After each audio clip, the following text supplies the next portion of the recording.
Hello everyone, welcome back to our channel. तो आज हम लोग पढ़ने वाला है history chapter 6 Indian struggle against colonialism. Okay, so देखो प्रीवियस लेक्चर में, हमारे सेकंड लेक्चर तक में हम लोगों ने क्या पढ़ लिया था कि ब्रिटिश अपने क्लाइमेक्स को पहुंच चुके थे। ठीक है, जो इंडियन सोल्जर्स थे उन लोगों की और ब्रिटिशर्स की बहुत ज्यादा लड़ाई हो रही थी और बहुत ज्यादा एक लिमिट क्रॉस हो चुकी थी इस चीज की। ठीक है, बहुत ज्यादा दंगा फसाद हो रहा था।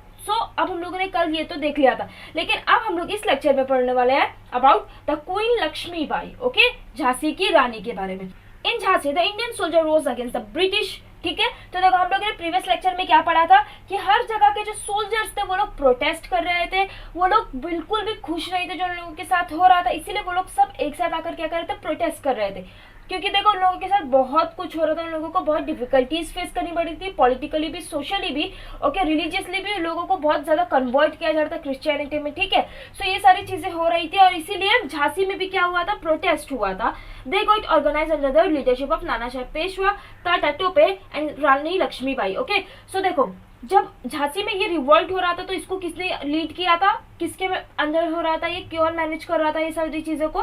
झांसी में जो रिवॉल्ट हो रहा था उसको मैनेज कर रहे थे Nana Sahib Peshwa, Tatya Tope and Lakshmibai. Okay, field marshal sir Hugh Rose put Jhansi under siege. तो जो ये था मार्शल, उसने क्या किया था, झांसी को अपने कंट्रोल में कर लिया था, यानी कि घेराबंदी कर लिया था।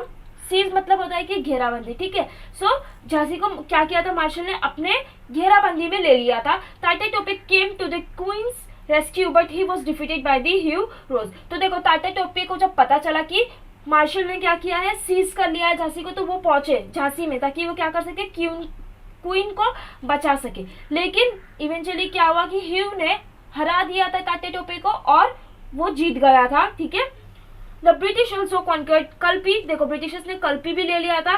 Lakshmibai the queen died in the battle field. तो देखो जो बैटल ग्राउंड था वहीं पर लक्ष्मीबाई की डेथ हो गई थी। Sardar Man Singh of Gwalior handed over the Tatya Tope to the British by treachery. तो देखो जो सरदार था ग्वालियर कहाँ है, एमपी में। ठीक है, मध्य प्रदेश में। उसका नाम क्या था, मन सिंह। ओके, सो मन सिंह ने क्या किया था, टाटा टोपे को ब्रिटिशर्स के हवाले कर दिया था। उसने विश्वासघात किया था टाटा टोपे का, उसने कुछ और बोलकर बुलाया था, लेकिन उसने किया क्या कि ब्रिटिशर्स को सौंप दिया था टाटा टोपे को। ओके, Tatya Tope was hang to death in 1859। ठीक है, टाटा टोपे को भी हैंग टू डेथ कर दिया गया 1859 में। Nana Sahab Peshwa, wife of Bajirao Peshwa second and nephew Rao Saheb escaped to Nepal and settle there permanently. तो देखो जब रानी लक्ष्मीबाई भी नहीं थे, टाटा टोपे भी नहीं थे, तो जब इवेंचुअली सब जा चुके थे तो नाना साहेब पेशवा जो थे वो और बाजीराव पेशवा सेकंड की वाइफ एंड उनके जो नेफ्यू थे, राव साहेब नाम था, वो सब कहाँ चले गए थे, नेपाल में, और वहीं पे वो लोग सेटल हो गए थे permanently. Okay, in Maharashtra, Rangu Bapuji Gupta attempt to organize a rebellion at Satara, but he was unsuccessful. तो देखो महाराष्ट्र में भी रंगू बापूजी गुप्ते ने क्या किया, ट्राई किया था कि वो लोग जो रेबेलियन है, रेबेलियन मतलब कि जो लोग गवर्नमेंट के, जो ब्रिटिश गवर्नमेंट के अगेंस्ट थे, वो लोग एक्सेप्ट नहीं कर रहे थे ब्रिटिशर्स की पॉलिसीज को, और वो लोग क्या थे, ब्रिटिशर्स के अगेंस्ट थे, उन सबको एक साथ इकट्ठा करने की उन्होंने कोशिश की। किसने, रंगू बापूजी गुप्ते ने, लेकिन वो अनसक्सेसफुल थे। Okay, his associates were punish for it. ठीक है, जो उनके साथी थे उन लोगों को पनिश किया गया। किसने पनिश किया था, ब्रिटिशर्स ने। Baba Saheb Bhave the ruler of the Nargund state join the uprising in 1858। देखो नरगंड कहाँ है, कर्नाटका में। ओके, याद रखना। सो जो नरगंड का रूलर था उसने भी 1858 में अपराइजिंग को ज्वाइन कर लिया था। ठीक है, अपराइजिंग मतलब मैंने कल बताया था, प्रीवियस लेक्चर में बताया था, तो आप लोगों को याद होना चाहिए। अगर नहीं याद है तो ये एक बार और सुन लो। अपराइजिंग मतलब भी वही होता है जो मैंने आप लोगों को रेबेलियन मतलब बताया, कि वो लोग एक्सेप्ट नहीं करते गवर्नमेंट की पॉलिसीज को। ओके, वो लोग अगेंस्ट थे। ठीक है, जो गवर्नमेंट पॉलिसीज बना रही थी उसकी। ओके, सो उन लोगों को ज्वाइन कर लिया था रूलर ने भी। कहाँ के रूलर ने, नारगंड के। Okay, the British government got a rift of the plan of revolt in Mumbai. तो जो ब्रिटिश गवर्नमेंट था उसको रिफ्ट यानी कि उसको भनक पड़ गई थी उन लोगों को कि मुंबई में क्या होने जा रहा है, रिवोल्ट प्लान हो रहा है। Immediately the people who were involve in the plan were blown to death by tying them to the cannon. तो आप लोगों को पता है कैनन उसी को ही बोलते हैं। ओके, सो देखो जो लोग मौजूद थे रिवोल्ट के लिए मुंबई में, उन लोगों को कैनन पे लटका कर, ठीक है, उड़ा दिया गया, ऐसे मारा गया था। बताओ कितनी नाइंसाफी हो रही थी हमारे साथ। उन लोगों को क्या किया गया था, ऐसे मारा गया था, इतनी बुरी तरह से मारा गया था। Okay, the Bhils in Khandesh also join in the revolt. ठीक है, जो देखो खंदेश के भील्स थे उन लोगों ने भी रिवॉल्ट को ज्वाइन किया, उन लोगों ने भी प्रोटेस्ट को ज्वाइन किया। Their leader Bhima Naik and Kajar Singh Naik seize a government treasury worth 7 lakhs। तो देखो जो लीडर था भील्स का वो कौन थे, भीमा नायक एंड काजर सिंह नायक। इन दोनों ने क्या किया था, जो ट्रेजरी यानी कि जो गवर्नमेंट के टैक्स से फंड्स आता है, ठीक है, जो फंड्स होता है गवर्नमेंट के पास, वो 7 लाख रुपया था और उसको सीज कर लिया था, यानी कि उस पर कब्जा कर लिया था। ठीक है, भील्स के लीडर ने। ठीक है, नाम याद रखना, Bhima Naik and Kajar Singh Naik. The Bhil and the British confronted each other at Ambapani Jalgaon district. तो देखो भील्स का एंड ब्रिटिशर्स की फाइट कहां पर हुई थी, अंबापानी में, जलगांव डिस्ट्रिक्ट में। Okay, so at Kolhapur, Ramji Sirshat, who was awaiting the news of the uprising in the north, took charge of the government treasury and began to organize the soldier and other under his leadership। तो जो देखो कोल्हापुर में रामजी शीर्षत से उनको जब ये news पता चली कि अपराइजिंग के साथ क्या हो रहा है, कैसे हो रहा है, तो वो जो गवर्नमेंट की ट्रेजेडी थी, देखो जो मैंने बताया था कि जो फंड था कितने रुपीस का, 7 lakhs का, वो किसके अंडर में आ गया था, रामजी शीर्षत के। यानी कि इसकी रिस्पॉन्सिबिलिटी किस पर थी, अब रामजी शीर्षत पे, कि ये इसको संभाल कर रखेंगे, क्योंकि 7 lakhs रुपीस थे उस टाइम पे। 7 lakhs सोचो। ओके, और उन्होंने इसके साथ साथ क्या किया कि उनके जो लोग थे उन लोगों को भी क्या किया कि हमको इसमें पार्टिसिपेट करना, वो लोगों को भी रेडी कर लिया, वो लोगों को भी अपने लीडरशिप में इंक्लूड कर लिया कि हमको भी अपराइजिंग का हिस्सा बनना है। In response to the uprising, Chimpa Sahib, member of the royal house of the Kolhapur. तो देखो इसके रिस्पॉन्स में, जो अपराइजिंग के रिस्पॉन्स में चिंपा साहेब थे, चिंपा साहेब कौन थे, रॉयल फैमिली के वो कौन थे, मेंबर थे कोल्हापुर के, और उन्होंने भी लोगों को ज्वाइन किया अपराइजिंग को। और उसके बाद ये जो लीडरशिप थी रेबल्स की, वो किसके पास आ गई थी, चिंपा साहेब के पास। ओके, पहले सब चीज कौन संभाला था, रामजी शीर्षत, लेकिन अब जब ये भी इंक्लूड हो गए थे, चिंपा साहेब ये रॉयल हाउस के मेंबर थे, तो इनके पास आ गया था रिबल्स का responsibility. The uprising was supported well by the people in Kolhapur. ठीक है, अपराइजिंग को कोल्हापुर के लोगों ने भी बहुत ज्यादा सपोर्ट किया, बेलगांव के लोगों ने भी एंड धरवट के भी लोगों ने। Okay, the nationwide rage created by the war of 1857 could not be killed in short time। तो देखो जो पूरे देश में आग लगी थी, ठीक है, रेज मतलब कि वायलेंस फैल गया था वॉर से 1857 के, ये इतना आसान नहीं था। ठीक है, कि मतलब क्या होता है कि इतना जल्दी वो रुकने वाला नहीं था शॉर्ट पीरियड में। ये कितने साल चला, 1 साल चला, पूरे 1 साल 12 महीने चला था। The number of soldiers involve in the war at Delhi, Meerut, Kanpur, Lucknow. ठीक है, ये सारे जगह के सोल्जर्स थे वहां पर इंक्लूड, देखो एक बार और, दिल्ली के, मेरठ के, कानपुर के, लखनऊ के, ग्वालियर के and some other parts were considerably large. कितने लोग थे, पूरे टोटल 1 lakh, अराउंड 1 lakh थे। ठीक है, सोल्जर्स, दे वर एक्विडिकली आर्म्ड। ठीक है, वो लोग बहुत अच्छे से अपने हथियार वगैरह प्रिपेयर कर रहे थे। They post right state of mind, उनका जो स्टेट ऑफ माइंड था वो भी बहुत सही था। ठीक है, उन लोगों ने सब चीज बहुत अच्छे से प्लानिंग प्लॉटिंग की थी। And also not lacking the valour and yet they were defeated. बहुत ही ज्यादा बहादुरी से लड़े थे वो लोगों ने। ठीक है, लेकिन फिर भी क्या हुआ था कि ब्रिटिशर्स बहुत ज्यादा पावरफुल थे और इंडियंस हार गए थे, ब्रिटिशर्स जीत गए थे। ठीक है, Indians were defeated. Okay, so queen Victoria of England acknowledged the rage of Indian people which gave the rise of the war of 1857। तो जो क्वीन विक्टोरिया थी इंग्लैंड की, उसने ये चीज देख ली थी कि कितनी ज्यादा बात बढ़ गई है, ये जो वॉर हुआ था 1857 की, और उसने पीस को, ठीक है, पीस स्टैब्लिश करने के लिए क्या किया, कुछ पॉलिसीज। देखो, she address the issues by publishing a charter. ठीक है, एड्रेस द इशू मतलब कि ये जो इशू हो रहा था, ठीक है, इंडियंस एंड ब्रिटिशर्स के बीच में, उसने बहुत ही समझदारी से इससे डील करने के लिए कुछ चार्टर बनाया था। ओके, चार्टर यानी कि रिटन डॉक्यूमेंट्स उसने पब्लिश किया था, known as queen's proclamation. She declare that all Indians were her subjects and she wanted to assure them a few things। तो देखो जो इंग्लैंड की क्वीन थी, क्वीन विक्टोरिया ने, उसने बोला था कि सारे इंडियंस मेरे ही लोग हैं। ठीक है, उसके ही लोग हैं सारे लोग, और इन लोगों को वो कुछ प्रोमिसेस करना चाहते। ठीक है, अश्योरिटी यानी कि वो कुछ प्रोमिसेस दे रही थी कि मैं तुम लोगों के लिए ये करूंगी। वो क्या था, her assurance included a promise for no discrimination on the basis of race. ठीक है, उसने क्या प्रॉमिस किया था कि किसी के साथ भी डिस्क्रिमिनेशन नहीं होगा बेस्ड ऑन रेस, क्रीड, ठीक है, क्रीड मतलब फेथ सिस्टम, सबका अलग अलग फेथ होता है तो इस पर कोई डिस्क्रिमिनेशन नहीं होगा। कास्ट एंड बर्थ प्लेस पर कोई डिस्क्रिमिनेशन नहीं होगा। Employment on the basis of the qualification and skills, ऐसा नहीं है कि ब्रिटिशर्स को ही आगे रखा जाएगा और इंडियंस को पीछे, नहीं, जो ज्यादा क्वालिफाइड है उसको जॉब दी जाएगी, ओके, उसको एम्प्लॉयमेंट अपॉर्चुनिटी दी जाएगी। No interference in religious matters, ठीक है, इंडियंस के रिलीजियस मैटर्स में इंटरफेयर नहीं करेंगे। Fulfilment of the agreements with the rulers of the princely state etcetera, तो देखो जो प्रिंसली स्टेट्स के रूलर्स के साथ एग्रीमेंट्स किए थे उसको वो लोग पूरा करेंगे और ऐसी कई चीजें। The war of 1857 also had a deep impact on the Indian society, तो देखो जो 1857 का वॉर हुआ था इंडिया पर, उस पर बहुत ज्यादा असर पड़ा था, ठीक है। एक देखो लॉस तो बहुत ज्यादा हुआ था लेकिन एक पॉजिटिव असर भी पड़ा था। वो क्या था, provinces and communal loyalties were gradually replaced by the feeling of the being united as a nation and national loyalty, तो देखो प्रोविंसेस यानी कि जो रीजन्स वगैरह के लड़ाई हो रही थी, ठीक है, कम्युनल मतलब कि कम्युनिटी के लिए कि हमारी कम्युनिटी के साथ ये ना हो, हमारा रीजन इनके पास ना जाए, ये पहले ऐसे शुरू हुआ था। लेकिन हुआ क्या, ग्रेजुअली धीरे धीरे ये किस में रिप्लेस हो गया था, फीलिंग ऑफ बीइंग यूनाइटेड, एकता में ढल गए थे सारे इंडियंस। और वो लोग अब ऐसे नहीं देखते थे कि हमारे रीजन के लोग, हमारे कम्युनिटी के लोग, नहीं, एज अ इंडियन, हमारा नेशन, वो लोग ऐसे देखते थे, ठीक है। नेशनलिटी बहुत ज्यादा आ गई थी वो लोग में, okay, nationalism, okay. So it was down on Indian people that they cannot win in an armed combat with the British and the need was felt to find more innovative methods to counter the British rule। तो देखो down मतलब कि Indians को समझ में आ गया था कि ब्रिटिशर्स से ऐसे आर्मी फोर्सेस में लड़ाई करना, वो हमको मारेंगे हम उनको मारे, ऐसे फोर्सेस में या फिर एक दूसरे पे हमला करके लड़ाई करने से इंडियंस कभी नहीं जीत पाएंगे क्योंकि ब्रिटिशर्स ज्यादा पावरफुल थे। तो उन लोगों ने इनोवेटिव मतलब कि new methods, okay, new methods ढूंढ रहे थे ताकि क्या कर सके, ब्रिटिशर्स को हटा सके, ब्रिटिशर्स को भगा सके, ब्रिटिशर्स का रूल इंडिया से जाना चाहिए। इसके लिए हम लोगों को कुछ न्यू टेक्निक्स ढूंढनी पड़ेगी, कुछ न्यू मेथड ढूंढने पड़ेंगे।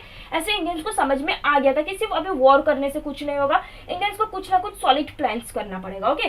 Becoming aware of the power of united Indian people during the 1857 war, okay. So देखो ब्रिटिशर्स तो बहुत स्मार्ट थे ही, उन लोगों को ये बात समझ में तो आ ही गई थी कि इंडियंस की पावर कितनी है, जब वो लोग यूनाइट हो जाए तो क्या कुछ नहीं कर सकते, ठीक है। 1857 के वॉर में ब्रिटिशर्स ने देख लिया था कि इंडियंस ने कितना हंगामा मचाया था, तो ब्रिटिशर्स ने अब क्या किया, they adopted policy of divide and rule, ठीक है, फूट डालो और राज करो, ठीक है, in the later year of their reign, okay. तो उन लोगों के रूल में जो आगे का रूल था ये वॉर के बाद, उन लोगों ने क्या चीज फॉलो किया, डिवाइड एंड रूल, इंडियंस में फूट डालो आपस में और इन लोगों को लड़ाओ और हम क्या करेंगे, राज करेंगे। उन लोगों ने ऐसे सोचा था, okay. Okay, so 6.3 background of founding the Indian National Congress. The founding of Indian National Congress that eventually followed the 1857 Independence War was the key event in the Independence War of India, ठीक है। तो देखो 1857 में जो war हुआ था independence के लिए, उसमें इंडियंस ने अपनी पूरी स्ट्रेंथ लगा दी थी, ठीक है, सब कुछ ट्राई कर लिया था, लेकिन फिर भी हुआ क्या था, जीते तो ब्रिटिशर्स ही थे, ठीक है। लेकिन इसीलिए इंडियंस को समझ में तो आ गया था एटलीस्ट कि हम लोगों को बस ऐसा फोर्स का यूज करके कुछ नहीं होने वाला, हम लोगों को अगर ब्रिटिशर से जीतना है तो बहुत ज्यादा प्लानिंग प्लॉटिंग करनी पड़ेगी, बहुत स्ट्रॉन्ग स्ट्रेटेजीज बनानी पड़ेगी, और इसीलिए उन लोगों ने क्या किया था, इंडियन नेशनल कांग्रेस बनाया था, ठीक है। It was the first organization in India that pulled people from all quarters of India। तो देखो ये पहला ऑर्गेनाइजेशन था इंडियन नेशनल कांग्रेस जिसकी वजह से सारे इंडिया के लोग, पहले सब लोग अपना अपना देखते थे, अपने अपने रीजन को देखते थे, अपने अपने कम्युनिटी का देखते थे, लेकिन जब ये ऑर्गेनाइजेशन बना इंडियन नेशनल कांग्रेस तो पूरे इंडियंस हर कोई एक ही पेज पे था, वो लोग सबको क्या चाहिए था, इंडिपेंडेंस चाहिए था, हमको आजादी चाहिए, इंडिया इंडियंस का ही होना चाहिए, सबका यही कहना था, okay. Dwarkanand Tagore established Landholders Association in 1857 to safeguard the interest of landlords। तो देखो द्वारकानंद टैगोर ने लैंड होल्डर एसोसिएशन स्टैब्लिश किया था 1837 में, और ये क्यों स्टैब्लिश किया था, ताकि जो लैंड होल्डर्स होते हैं उनकी सेफ्टी की रक्षा का ध्यान रखा जाए, okay. In 1839 William Adams, a friend of Raja Ram Mohan Roy, ठीक है, इनका नाम कुछ याद आ रहा है, यस, भूल कर भी भूलना नहीं, ठीक है। इंडियन सोशल रिफॉर्म्स में जो हम लोगों ने इतना कुछ पढ़ा है वो सबसे पहले किनका नाम था, राजा राम मोहन रॉय का, ओके, तो उनको भूलना ही नहीं है आप लोगों को, ठीक है। तो ये जो थे विलियम एडम्स एक किनके फ्रेंड थे, राजा राम मोहन रॉय के, और इन्होंने 1839 में एक ब्रिटिश इंडिया सोसाइटी स्टैब्लिश की थी, कहां पर, लंदन में, ठीक है, लंदन में स्टैब्लिश किया था इन्होंने, ताकि वो क्या कर सके, जो इंडियंस के साथ हो रहा है वो ब्रिटिश सिटीजन्स को बता सके इंग्लैंड में कि इंडिया को कितना कुछ फेस करना पड़ा है, वो उन लोगों को इन्फॉर्म कर सके, ठीक है। एक्वेंट यानी होता है इन्फॉर्म, ठीक है। तो जो ब्रिटिश सिटीजन्स है उन लोगों को पता चलना चाहिए कि क्या क्या हो रहा है इंडियंस के साथ, और इसीलिए इन्होंने क्या बनाया था, British India Society, okay. Later George Thomson, a friend of Dwarkanath Tagore, establish Bengal British India Society, ठीक है। इन्होंने, इनके जो फ्रेंड थे, ठीक है, टैगोर को, उन्होंने क्या बनाया था, Bengal British India society. In 1851, the Landholders Association and the Bengal British India Society merged together and British India Association was formed. तो देखो ये जो था हमारा लैंड होल्डर्स एसोसिएशन, हम लोगों ने जो पढ़ा सबसे पहले ऊपर, वो और ये बंगाल ब्रिटिश इंडिया सोसाइटी, ये दोनों मर्ज हो गया था, और ये दोनों मर्ज होकर फिर क्या बन गया, ब्रिटिश इंडियन एसोसिएशन, ओके। ये दोनों साथ में आ गए थे और इसका नाम क्या रख दिया गया था, British India association. By the initiative of Harish Chandra Mukherjee, the organization dispatched a document presenting grievances of the Indian people to the British Parliament. तो देखो हरीश चंद्र मुखर्जी की वजह से जो ऑर्गेनाइजेशन था, कौन सा ऑर्गेनाइजेशन, जो दोनों मर्ज हो गए थे, उसका नाम क्या रखा गया था, ब्रिटिश इंडिया एसोसिएशन। तो वहां से एक डॉक्यूमेंट डिस्पैच हुआ, ठीक है, डिस्पैच यानी कि वहां से एक डॉक्यूमेंट पहुंचा गवर्नमेंट ब्रिटिश पार्लियामेंट में, और उन लोगों ने ये ग्रीवेंसेस यानी कि जो इंडियंस को प्रॉब्लम्स फेस करनी पड़ रही है वो उन लोगों ने पहुंचाई वहां तक बात, समझे। देखो हरीश चंद्र मुखर्जी की वजह से जो इंडियंस को प्रॉब्लम्स थी, ठीक है, ग्रीवेंसेस मतलब होता है कि प्रॉब्लम्स थी, जो भी इश्यूज थे वो डिस्पैच हुआ, कहां तक पहुंचा, ब्रिटिश पार्लियामेंट तक पहुंचा था। At about the same time Madras native association also began to work on this similar lines. तो देखो उसी टाइम पे जब ये लोगों ने पार्लियामेंट तक ये पहुंचाया था ब्रिटिशर्स के कि हम लोगों को क्या क्या प्रॉब्लम है इंडियंस को, तो मद्रास में जो नेटिव एसोसिएशन था उधर पे भी यही बात चल रही थी, उधर पे भी इस चीज पर ही काम चल रहा था कि ब्रिटिशर्स को पता चलना चाहिए, पार्लियामेंट में ये बात हमारी पहुंचनी चाहिए। इन 1866 Dada Bhai Nauroji, in collaboration with Vimesh Chandra Banerjee, established East India Association in London and began to work for creating awareness and about the Indian conditions. तो देखो 1866 में भी दादा भाई नौरोजी जो थे और उनके साथ कोलैबोरेशन में यानी कि उनके साथी जो थे विमेश चंद्र बैनर्जी, उन लोगों ने क्या स्टैब्लिश किया था, ईस्ट इंडिया एसोसिएशन लंदन में बनाया था, ताकि लंदन में भी लोगों को पता चल सके, वो लोग अवेयर हो सके कि इंडिया में क्या क्या हो रहा है, इंडिया की क्या कंडीशन है, okay. The Indian league was active in the regard from 1875। Indian league जो थी वो इस चीज में, ठीक है, सेम चीज में कि लोगों को पता चलना चाहिए कि इंडिया की क्या कंडीशन है, ये इस चीज पर बहुत 1875 से ही इस चीज पर उनका फोकस था, ठीक है। Later, Surendranath Banerjee established Indian Association and declared that this association would work for uniting Indians. तो देखो सुरेंद्रनाथ बैनर्जी ने एक एसोसिएशन स्टैब्लिश किया था, उसका नाम क्या था, इंडियन एसोसिएशन, और उन्होंने ये डिक्लेयर किया था कि ये जो एसोसिएशन उन्होंने बनाया है ये यूनाइट करेगा लोगों को, ठीक है, इंडियंस को यूनाइट करने के लिए ये वर्क करेगा association.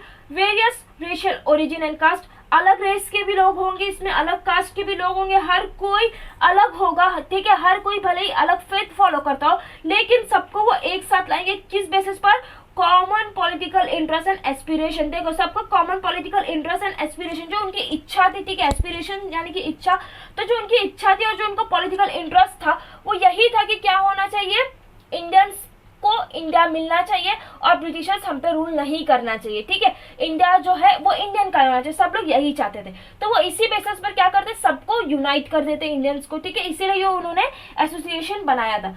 Indian association called the conference of the representative of various Indian provinces in 1883 at Kolkata. तो देखो इंडियन एसोसिएशन था, इसमें एक कॉन्फ्रेंस मीटिंग हुई और यहाँ पे बहुत से अलग अलग प्रोविंसेस यानी कि अलग अलग जगह के लोग, अलग अलग जगह के रिप्रेजेंटेटिव आए थे 1883 में, कहाँ पर, कोलकाता में हुआ था ये meeting, okay. So the Madras Mahajan Sabha founded in 1847 was an important nationalist organisation. जो मद्रास महाजन सभा था जिसको 1884 में ढूंढा गया था, वो एक बहुत ही ज्यादा इम्पोर्टेंट नेशनलिस्ट यानी कि इंडियन इंडिपेंडेंस मूवमेंट में वो एक बहुत ही ज्यादा इंपॉर्टेंट रोल प्ले करता था वो organisation. At about the same time English education and urge for social reform resulted in the formation of Bombay president. तो देखो उस टाइम पर ही जब ये मद्रास महाजन सभा ये सारी चीजें बनी थी, हर कोई चाहता था कि हमारा इंडिया और सुधरे, बहुत सी ऑर्गेनाइजेशन बन रहे थे, बहुत से एसोसिएशंस बन रहे थे। तो उसी टाइम पर उन लोगों को ये भी समझ में आया कि इंग्लिश एजुकेशन कितना ज़्यादा ज़रूरी है। एंड अर्ज, सब क्या चाहते थे कि सोशल रिफॉर्म हो, बहुत कुछ गलत हो रहा था हमारी सोसाइटी में, तो सोशल रिफॉर्म भी चाहते थे। और इसीलिए क्या बना था, बॉम्बे प्रेसिडेंसी एसोसिएशन बना था। कब बना था ये, इन जनवरी 1885 में। और किसने बनाया था, जस्टिस काशीनाथ त्रिम्बक तेलंग ने एंड फिरोज शाह मेहता ने एंड देयर एसोसिएशन ने, उनके टीममेट्स ने, ये सारों ने मिलकर बनाया था बॉम्बे प्रेसिडेंसी एसोसिएशन। ओके, ठीक। Okay, so 6.4 founding of the Indian National Congress. On 28 December 1885, the first session of the Indian National Congress was held at Mumbai.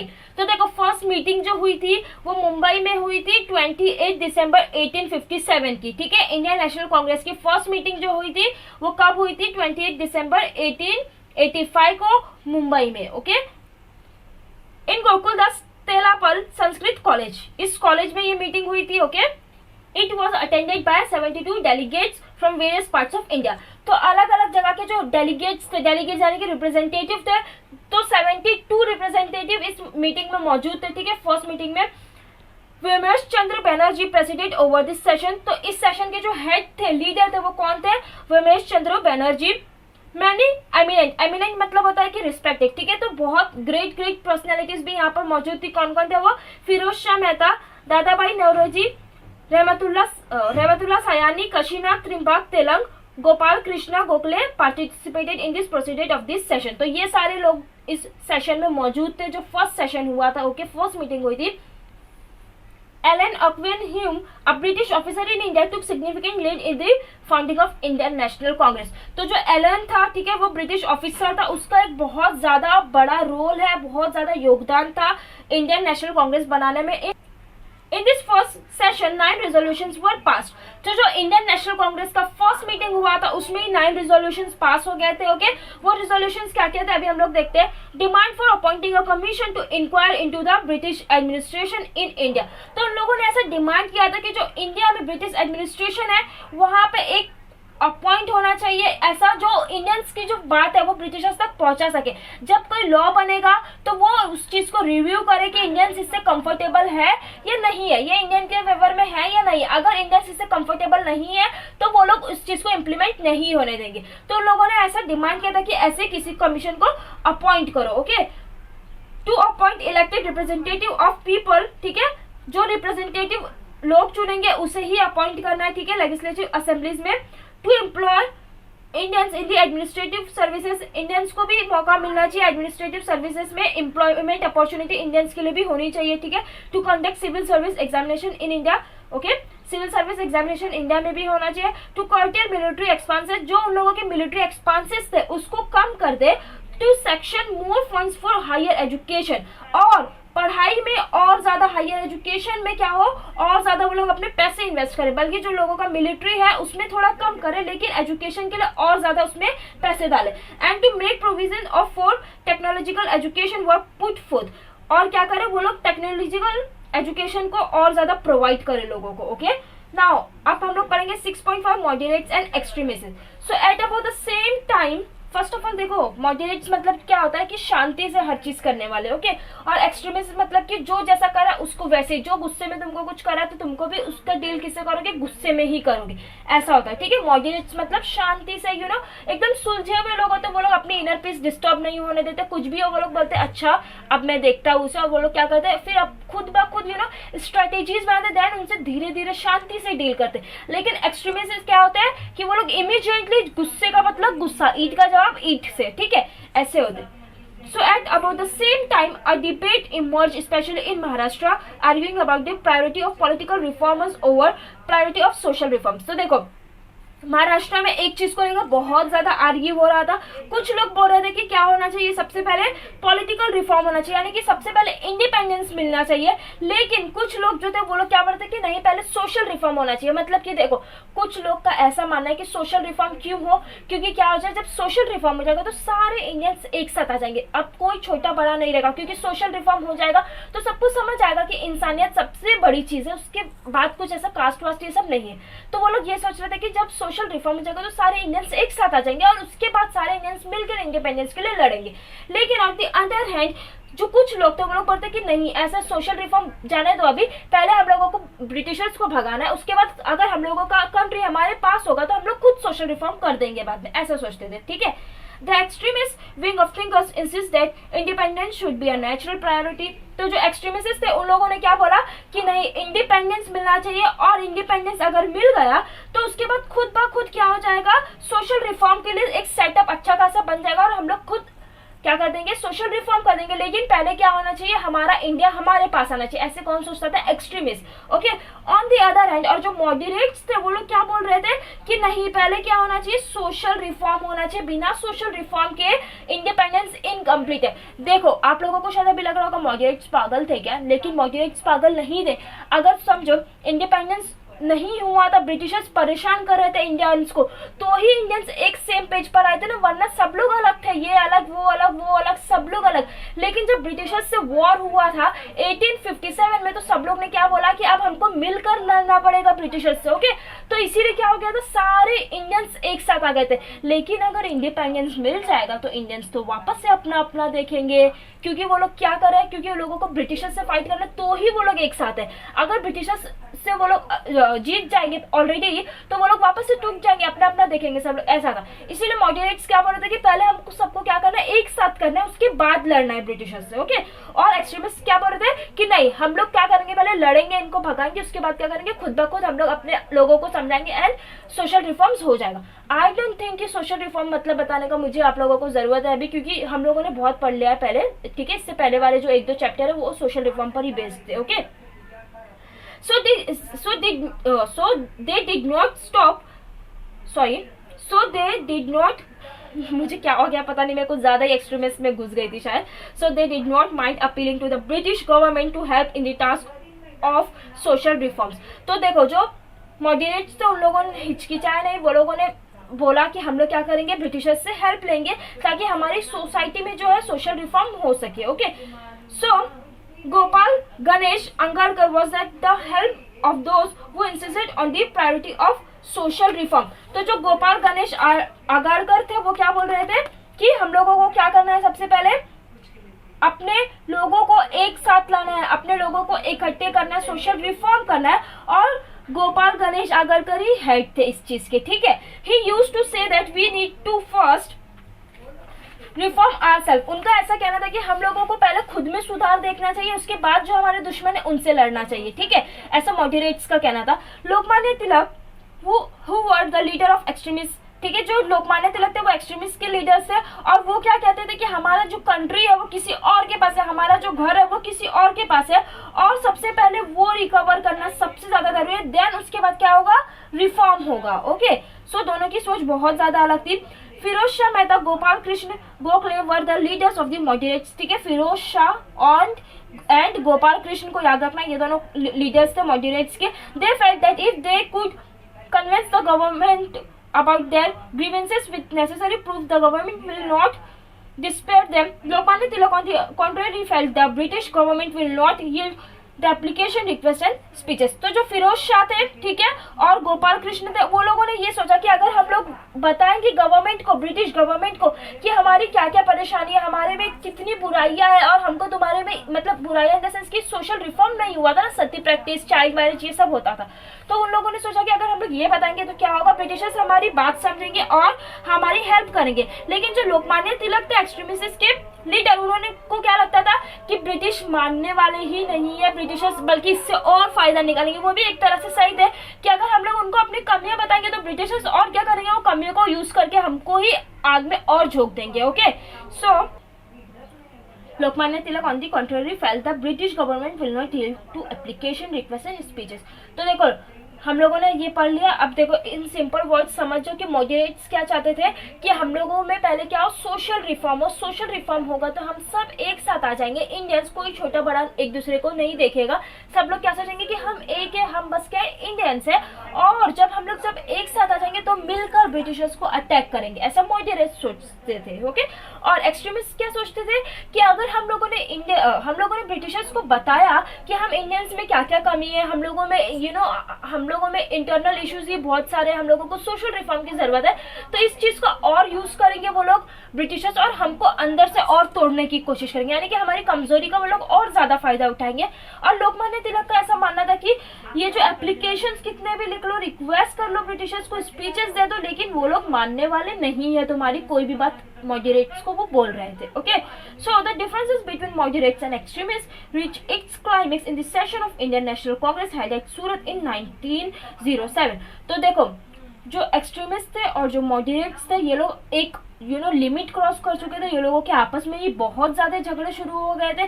जब इंडियन नेशनल कांग्रेस सूरत में हुआ था 1907 में, तो वो लोग उस टाइम पे बहुत ज्यादा लड़ रहे थे और वो लोग एक दूसरे से अग्री ही नहीं कर रहे थे। ओके, एक दूसरे के अगेंस्ट हो गए थे। The moderates wanted to avoid the resolution of swadeshi and boycott. जो मॉडरेट्स थे वो लोग क्या चाहते थे कि रिजोल्यूशन जो स्वदेशी यानी कि सिर्फ इंडिया का ही यूज, मेड इन इंडिया ही यूज करना है। ठीक है, जो भी हम लोग यूज करेंगे वो इंडियंस का जो ओन होगा, हमारी कंट्री से ही बना होगा, वही हम लोग हमारा खुद का प्रोडक्ट ही यूज करेंगे और ब्रिटिशर्स गुड्स को जो है वो बॉयकॉट करेंगे, ये था।